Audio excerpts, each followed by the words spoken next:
राजस्थान के डीग से दिन दहाड़े छात्रा को अगवा कर लिया गया है। विपक्ष ने मामले को लेकर कानून व्यवस्था पर सवाल उठाए हैं। तस्वीरें राजस्थान के भरतपुर के डीग की हैं, जहां दिन दहाड़े 10वीं कक्षा की एक छात्रा को अगवा कर लिया गया। आरोपियों ने वारदात को उस वक्त अंजाम दिया जब लड़की परीक्षा देने के बाद स्कूल से घर की ओर जा रही थी। पुलिस लड़की की तलाश में जुटी है, लेकिन कई घंटे बीतने के बाद अब तक कोई सुराग नहीं मिला है। सीसीटीवी तस्वीरों में देखा जा सकता है कि आरोपी ने छात्रा को बंदूक की नोक पर अगवा किया। देखा जा सकता है कि आरोपी छात्रा को बोलेरो में धक्का दे रहा है। उसके साथ और भी लोग हैं। इस बीच छात्रा को उसकी सहेलियां बचाने की कोशिश करती हैं, लेकिन नाकाम रहती हैं। आरोपियों ने उन्हें बंदूक से डराया और धक्का दिया। लोगों को डराने के लिए आरोपियों ने हवाई फायरिंग भी की। छात्रा के अपहरण का शक उसके ससुराल पक्ष पर है। शादी के तुरंत बाद से ही ससुराल पक्ष ने दहेज के लिए प्रताड़ित करना शुरू किया। विवाद बढ़ने पर पिता बेटी को वापस अपने घर ले आए और वो पिता के साथ रहकर पढ़ाई कर रही है। मामले पर पहाड़ी थाने के अधिकारी का कहना है कि फुटेज के आधार पर बदमाशों की तलाश जारी है। कम इन्वेस्टमेंट में शुरू करें अगरबत्ती बिजनेस। घर बैठे हर महीने 80,000 रुपए कमाने का मौका। ज्यादा जानकारी के लिए अभी डाउनलोड करें फ्रीडम ऐप। जल्द बदमाशों के चंगुल से छात्रा को छुड़ाकर परिजनों को सौंपा जाएगा। और अब खबर भोपाल से। भोपाल में दो गुटों में जमकर पत्थरबाजी हुई है। हालात को देखते हुए भारी संख्या में पुलिस की तैनाती भी कर दी गई है।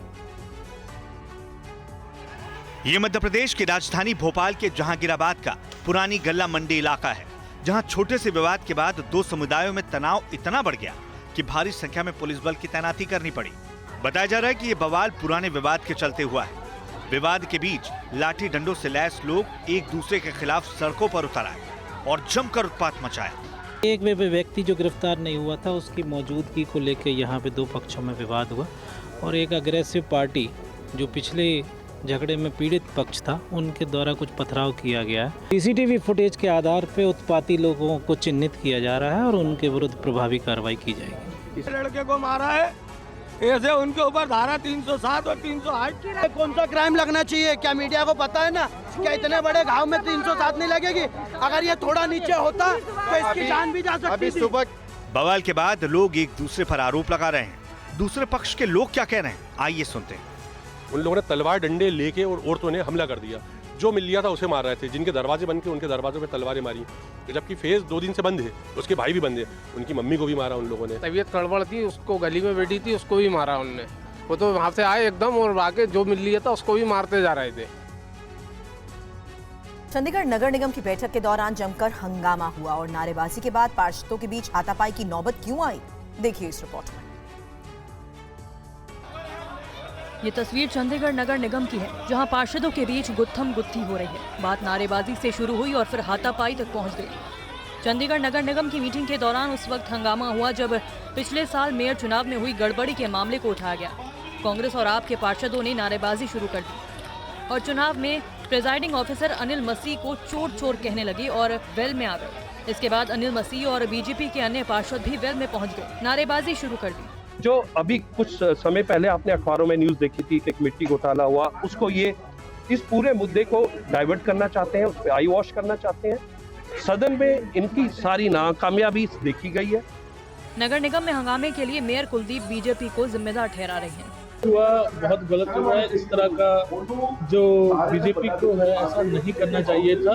एक हाउस की मर्यादा बना के रखनी चाहिए थी और जिस तरह से वो उन्होंने अडेप्ट किया वो बहुत गलत है। ये बीजेपी की सरासर नाकामी है। और राजस्थान के कोटपुतली में बोरवेल में गिरी 3 साल की बच्ची चेतना को निकालने की कोशिशें जारी हैं। इस पर रिपोर्ट देखिए।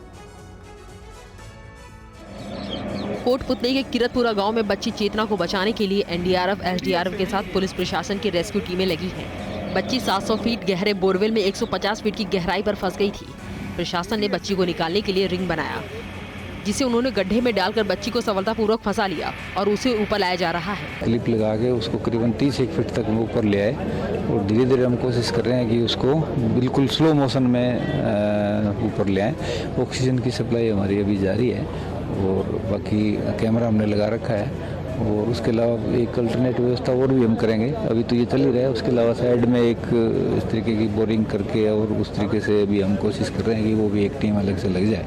तो ये हमारे प्रयास हैं कि ये जल्दी से जल्दी जो है बच्ची बाहर आ जाए। बच्ची के परिजन अपनी बेटी के लिए परेशान हैं और उसे सुरक्षित निकालने की अपील कर रहे हैं। 3 साल की बच्ची अपनी बड़ी बहन के साथ खेलते खेलते बोरवेल में गिर गई थी। गड्ढे पे कैमरा डालकर बच्ची के हाथों में मूवमेंट को मॉनिटर किया जा रहा है।